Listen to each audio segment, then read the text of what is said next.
નમસ્કાર મારા વાલા વિદ્યાર્થી મિત્રો, સ્વાગત છે તમારું। આજે વાત કરવાના છીએ ધોરણ 6ની અંદર તારીખ 23/4/2025ના રોજ સામાજિક વિજ્ઞાનનું જે વાર્ષિક પરીક્ષાનું પેપર લેવામાં આવનાર છે તેનું મિત્રો 80 ગુણના પેપરનું મોસ્ટ આઈએમપી સોલ્યુશન આજે આ વિડીયોમાં કરીશું, જે તમારી આવનારી પરીક્ષા માટે તમને ખૂબ જ ઉપયોગી નીવડશે। તો ચાલો વિદ્યાર્થી મિત્રો વિડીયોની શરૂઆત કરીએ। તેના પહેલાં તમે ખાસ ચેનલમાં નવા છો તો ચેનલને મિત્રો અવશ્ય સબસ્ક્રાઈબ કરી વિડીયોને લાઇક અને શેર કરવાનું પણ ન ભૂલતા। તો વિદ્યાર્થી મિત્રો સામાજિક વિજ્ઞાનનું જે પેપર છે તેની અંદર સૌપ્રથમ નવી બ્લુપ્રિન્ટ પ્રમાણે આપણે પ્રશ્ન નંબર 1ની વાત કરીશું। તમારે આ પ્રકારે જ પ્રશ્નપત્ર તમારો આવવાનું છે।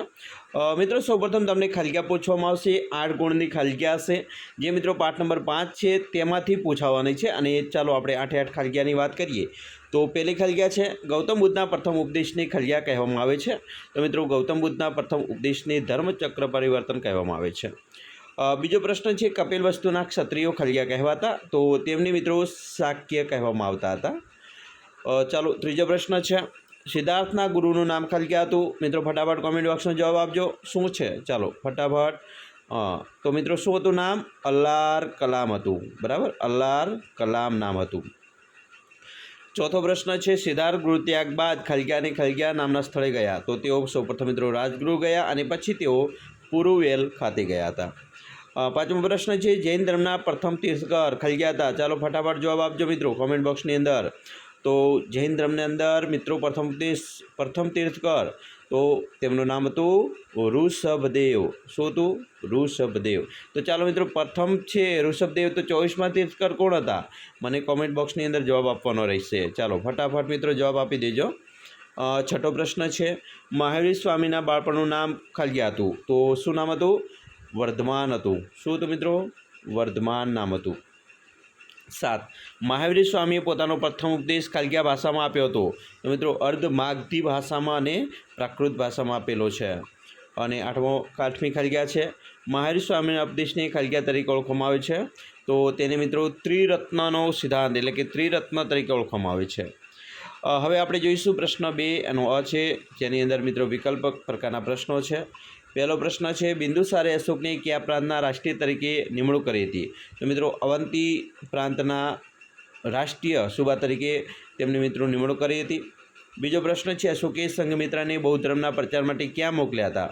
તો તેમને મિત્રો સિલોન મોકલેલા છે, શ્રીલંકાનું। ત્રીજો મિત્રો વિકલ્પ છે ગિરિનગર એટલે કે જૂનાગઢમાં પુષ્યગુપ્તે કયા તળાવનું નિર્માણ કરાવ્યું હતું? તો મિત્રો સુદર્શન તળાવનું નિર્માણ કરાવ્યું હતું। ચોથો મિત્રો વિકલ્પ છે કે મેઘસ્થનીસે લખેલ કયા પુસ્તકમાંથી મગધ સામ્રાજ્યના પાટનગર અને વહીવટની જાણકારી મળે છે?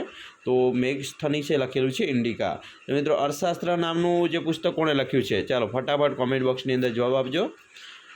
પાંચમો પ્રશ્ન છે મિત્રો ગુજરાતમાં અશોકનો શિલાલેખ કયા જિલ્લામાં આવેલો છે? તો જૂનાગઢ ખાતે। 6 મુદ્રા રાક્ષસ નાટકના લેખક, તો વિશાખા દત્ત છે। 7મો પ્રશ્ન છે ચંદ્રગુપ્તે તેના જીવનનો અંતિમ સમય કયા સ્થળે વિતાવ્યો હતો? તો મિત્રો ચંદ્રગુપ્તે તેના અંતિમ સમય શ્રવણ બેલગોડામાં વિતાવેલો છે। 8મો પ્રશ્ન છે અશોકે પાટલીપુત્રમાં કોના અધ્યક્ષપદે ત્રીજી બૌદ્ધ પરિષદ બોલાવી હતી? તો મિત્રો આવશે મોગલીપુત્ર શિષ્યના અધ્યક્ષપદે।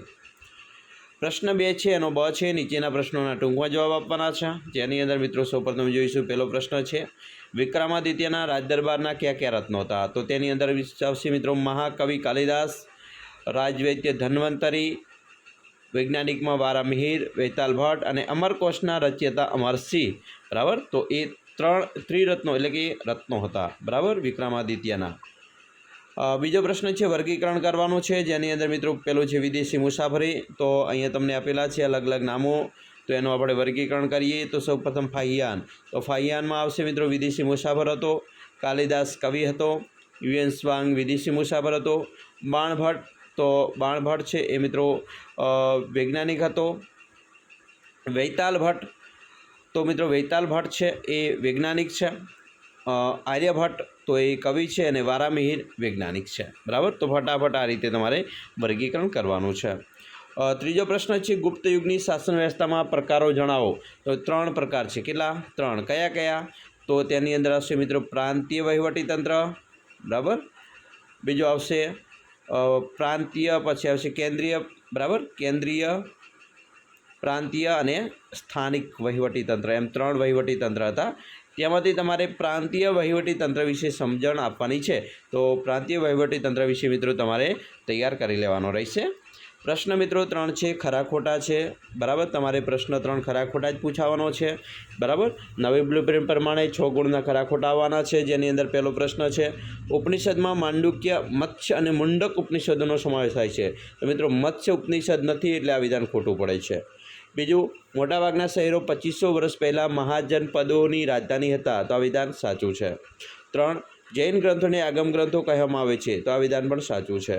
4, ગાંધાર શૈલીમાં ગ્રીક અને ભારતીય કલાનો સંગમ જોવા મળતો હતો. તો આ વિધાન પણ સાચું છે. 5, સ્તૂપો પર્વત કોતરીને બનાવવામાં આવતા હતા. ના, તો આ વિધાન ખોટું છે.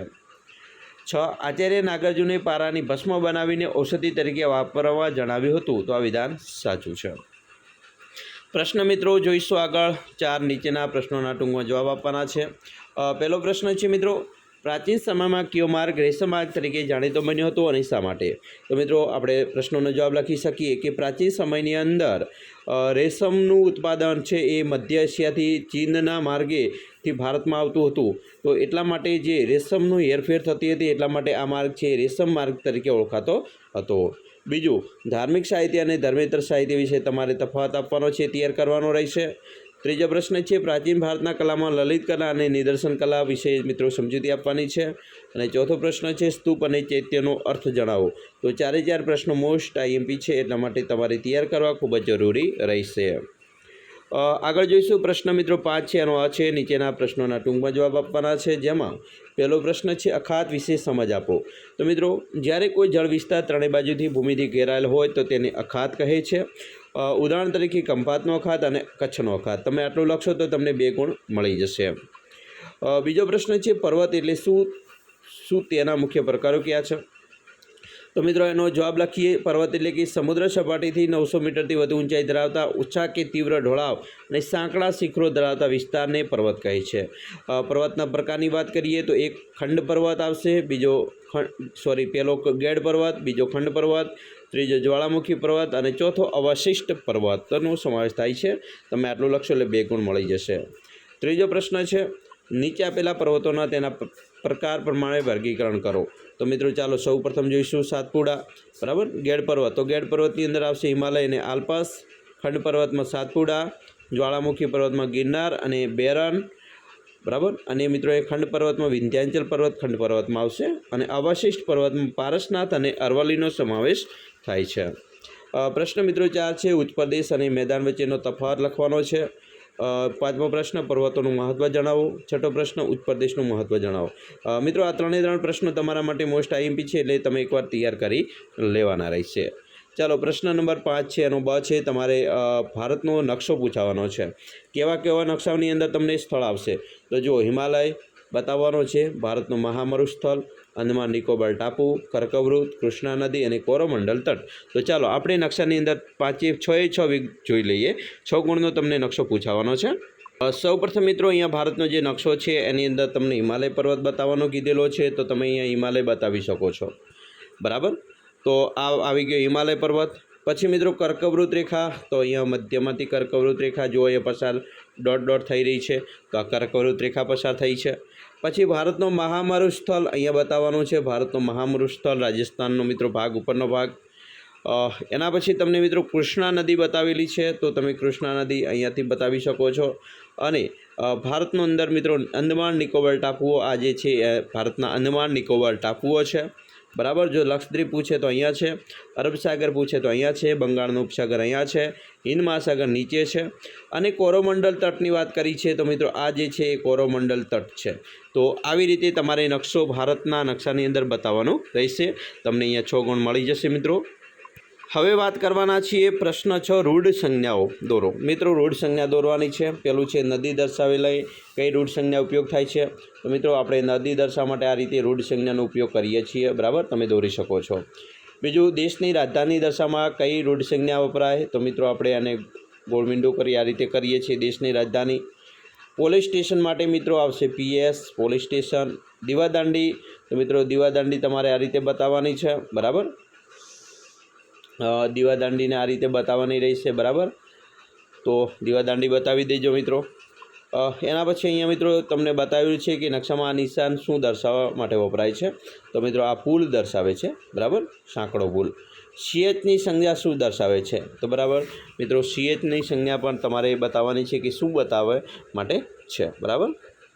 મિત્રો તમારે 6 ગુણની જે રૂઢ સંજ્ઞા પૂછવાની છે અહીંયાથી તમે જોઈ લેજો। પર્વત માટે, ટેકરી માટે, શિખર માટે, ઘાટ માટે, નદી માટે, નદીઓનો સંગમ, નદી પરનો બંધ, પાકો માર્ગ, રેલ માર્ગ, દીવાદાંડી, post office, circuit house. CH એટલે સર્કિટ હાઉસ, બરાબર। પછી અહીંયા જોઈએ તો નકશાની ઉત્તર દિશા માટે, જિલ્લાની સીમા, રાજ્યની સીમા, આંતરરાષ્ટ્રીય સરહદ માટે, દોઢ ટપકા પ્રમાણ માપ માટે મિત્રો આ રીતે સંજ્ઞા છે। દેશની રાજધાની માટે, બરાબર, કાળું કરી અને પછી ઉપર આમ કરવાનું છે। રાજ્યનો પાટનગર છે, બરાબર, જિલ્લાનું મથક, શહેરનું મથક। આ 6 ગુણની અંદર મિત્રો પૂછાવાની છે, તૈયાર કરી લેજો। જંગલો છે, પોલીસ સ્ટેશન છે અને પોસ્ટ અને તાર ઓફિસ માટે PTO આવશે। તો 6 ગુણની અંદર તમને આ જે સંજ્ઞાઓ છે પૂછાવાની છે એટલે તૈયાર કરી લેવાની રહેશે। પ્રશ્ન મિત્રો 7ની વાત કરીએ તો નીચેના પ્રશ્નોના સવિસ્તર ઉત્તર લખવાના છે। તો મિત્રો પહેલું છે ગ્રામ પંચાયતના કાર્યો જણાવો। તમને મિત્રો એકમ કસોટીમાં પણ પૂછેલો પ્રશ્ન છે એટલે તૈયાર કરી લેજો। પંચાયતી રાજમાં જિલ્લા કલેક્ટરની ભૂમિકા, મામલતદાર વિશે ટૂંક નોંધ અને ગ્રામસભા વિશે સમજ આપો। તો મિત્રો 4 પ્રશ્નો મોસ્ટ IMP છે એટલા માટે આ પ્રશ્નો તૈયાર કરવા ખૂબ જ જરૂરી રહેશે। પ્રશ્ન મિત્રો 8 છે, તમારે જોડકા પૂછાવાના છે। જોડકાની અંદર પહેલો પ્રશ્ન સરપંચ, તો આવશે મિત્રો ગ્રામ પંચાયતના વડા છે, તો આપણે અહીંયા ઈ કરી અને લખીશું સીધું જ ગ્રામ પંચાયતના વડા। બીજો પ્રશ્ન છે તલાટી કમ મંત્રી, તો મિત્રો તલાટી કમ મંત્રી ગ્રામ પંચાયતના વહીવટી અધિકારી કહેવાય, સી આવશે।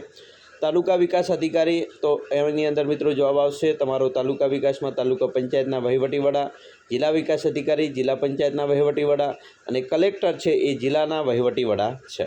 તો સરસ મજાના આ રીતે તમારે જોડકા બનાવવાના છે। પ્રશ્ન 9ની વાત કરીએ તો મિત્રો તમારે 17મા પાઠમાંથી પૂછવાનો છે, જીવન નિર્વાહમાંથી 10 ગુણનું। તો એની અંદર પહેલો પ્રશ્ન છે કે ગ્રામીણ જીવન નિર્વાહ અને શહેરી જીવન નિર્વાહનો તફાવત સમજૂતી આપવાની છે। બીજું મધુબા એમના ઘરમાં કયા કામ રોજ કરતા હશે। ત્રીજું તમારા વિસ્તારમાં થતા ખેતીના પાકો વિશે જણાવો। ચોથું ગામડાના ખેતી સિવાય અન્ય કયા વ્યવસાયકારો જોવા મળે છે। તો આ મૌખિક જવાબ છે, તમને તમારા વ્યવસાયકારો તમારા ગામડામાં જોવા મળતા હોય એ લખી શકો છો। અને રોડ ઉપર કયા કયા રોજગાર કરતા વ્યક્તિ જોવા મળે છે। તો આ 3 પ્રશ્નો મિત્રો તમારા માટે મૌખિક છે, બરાબર, અને આ પ્રશ્નો તમે ચોપડીમાંથી તૈયાર કરી શકો છો। આવી રીતે તમારું મિત્રો પરીક્ષાનું પેપર આવનાર છે। તમારી પરીક્ષા માટે તમને બેસ્ટ ઓફ લક અમે આશા રાખીએ છીએ। તમને આપણા વિડીયો ખૂબ જ ઉપયોગી નીવડશે અને ખાસ વિડીયો ગમે હોય તો લાઇક, શેર અને સબસ્ક્રાઈબ કરવાનું પણ ન ભૂલતા।